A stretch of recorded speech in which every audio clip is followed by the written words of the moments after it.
selamat pagi Ibu Bapak, Saudaraku yang diberkati Tuhan. Kita berjumpa lagi dalam Sapaan Pastoral. Sebelum kita memulai, mari kita berdoa. Bapa, terima kasih untuk kebaikan-Mu di dalam kehidupan kami.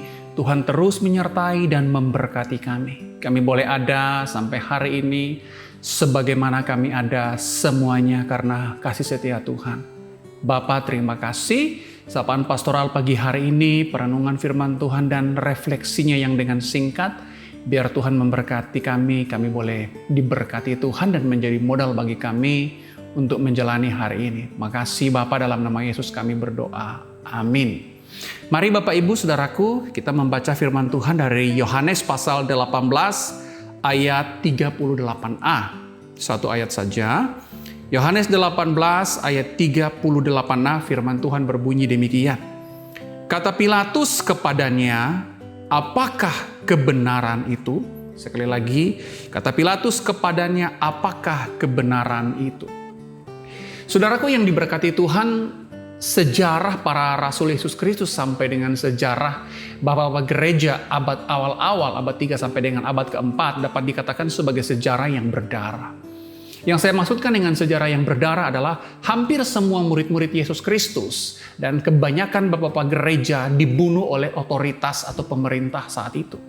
Berdasarkan tradisi, hampir semua murid Yesus mati, dibunuh, dan dianiaya. Dan di saat itu penyiksaan terhadap orang-orang Kristen benar-benar masif dan menakutkan. Setelah hampir semua murid Yesus dibunuh, nasib yang sama dialami oleh bapak-bapak gereja, saudara-saudara. Misalnya Polikarpus yang sekitar tahun 155, dia ditangkap oleh pemerintah Roma dan kemudian dibunuh di depan umum, banyak orang melihat. Kemudian Bapak Gereja Ignatius juga dibunuh di Roma pada tahun 110 atau 115. Bapak Gereja Justin Martir dibunuh oleh pemerintah Roma pada tahun 162. Bapak Gereja Irenaeus dibunuh pada tahun 202. Dan masih banyak lagi bapak gereja yang dibunuh oleh pemerintah saat itu.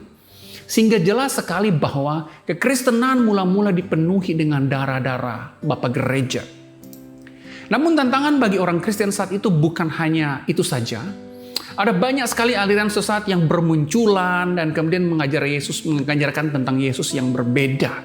Sehingga tantangan yang dihadapi orang Kristen saat itu sangat berat sekali. Mereka harus mempertahankan nyawa mereka. Di satu sisi mereka harus menjaga ajaran yang benar.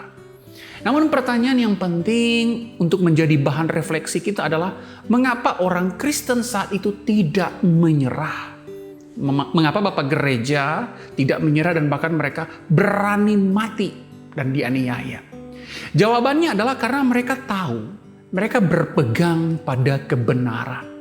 Mereka tahu persis mereka berdiri pada keyakinan yang benar. Mereka secara sadar penuh, mereka berdiri dan membela kebenaran. Nah saudaraku yang diberkati Tuhan, salah satu ironi bagi kehidupan Kristiani kita hari ini adalah banyak orang Kristen yang berdiri teguh, yang tetap bersikuku, yang tetap keras kepala untuk membela sesuatu.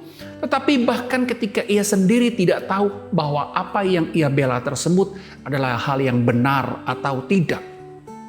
Berapa banyak orang Kristen yang hari ini bersikuku, berdiri teguh, membela sesuatu yang ia tahu persis bahwa sesuatu itu benar.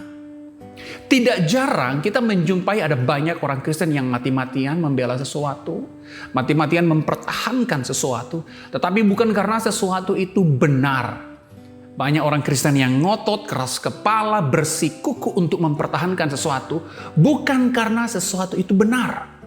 Tetapi karena ada maksud tertentu, karena tidak suka dengan kebenaran, karena tidak enak dengan orang yang menyampaikan kebenaran, karena ada iri hati, karena gengsi, dan lain sebagainya. Sehingga kita akan menjumpai banyak orang Kristen yang keras kepala, bukan membela kebenaran, tetapi malah melawan kebenaran. Nah saudaraku yang diberkati Tuhan, pola seperti ini bukanlah cahaya Kristen yang diajarkan oleh Kristus. Sebelum kita mempertahankan pendapat kita, bersikuku dengan ide kita, keras kepala dengan pendapat kita, langkah yang paling awal yang harus kita pikirkan adalah apakah saya mempertahankan hal yang benar atau tidak. Kita perlu menyelidiki kedalaman hati kita dan bertanya apakah hal ini adalah hal yang benar atau tidak.